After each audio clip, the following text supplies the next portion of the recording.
Bajaur is where the war on terror could be won or lost. It is the most troubled of Pakistan's tribal areas and where key Taliban and Al-Qaeda leaders are hiding.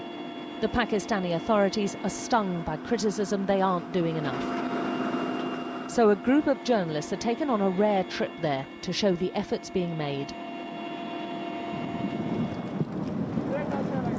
This is a geographically important area, bordering Afghanistan, where militants crisscross to launch attacks against coalition forces, and now attacks within Pakistan itself. A group of men the military say are militants are paraded in front of the journalists. The Pakistanis say they've captured many and killed 1,000 within the past few weeks, including 5 top commanders. These men insist they're just religious scholars.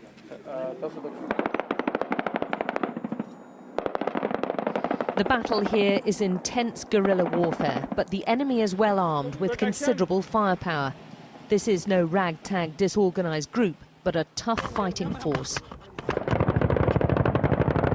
The area's deserted, save for the 2 fighting sides. The civilians have long fled.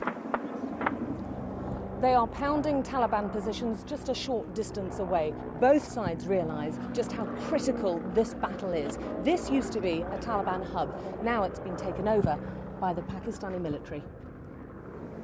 They are slowly demolishing the labyrinth of tunnels, bolt holes and mud compounds once used by the Taliban.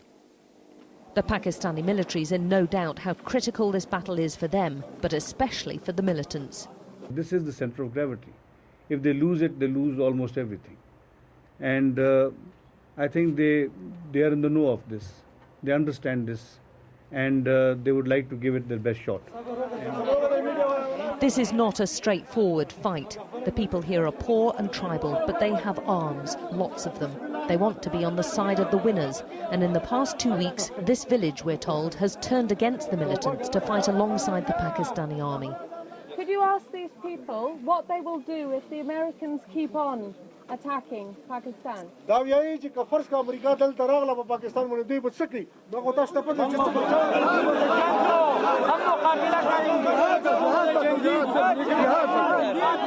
We will fight them to the last man, they say, and they look as though they mean it. This is a frightening display of firepower. These people are furious. They're making it very clear they do not want to see any Taliban here, but also they don't want to see any American soldiers.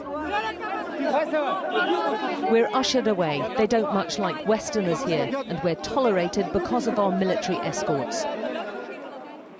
The American attacks have put Pakistan's new civilian government in a tricky spot. And at this meeting of tribal leaders, they were clear about the dangers of that strategy.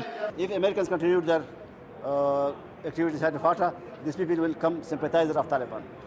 We don't have the name of the publisher, but the training pamphlet, if you just live through it, covers entire spectrum of terrorism and is a wholesome book which is provided to them. The captured paraphernalia of the militants is laid out. The Pakistanis insist the extremists are getting outside help, but they don't need any. Their president says they're a country at war, and the attacks are now in the heart of the capital. On the flight back, we're told the battle we've left has critically injured 3 Pakistani officers. 1 has lost both legs. Let no one say we aren't making sacrifices, is the message from the Pakistanis. Alex Crawford, Sky News, Bajaur, Pakistan.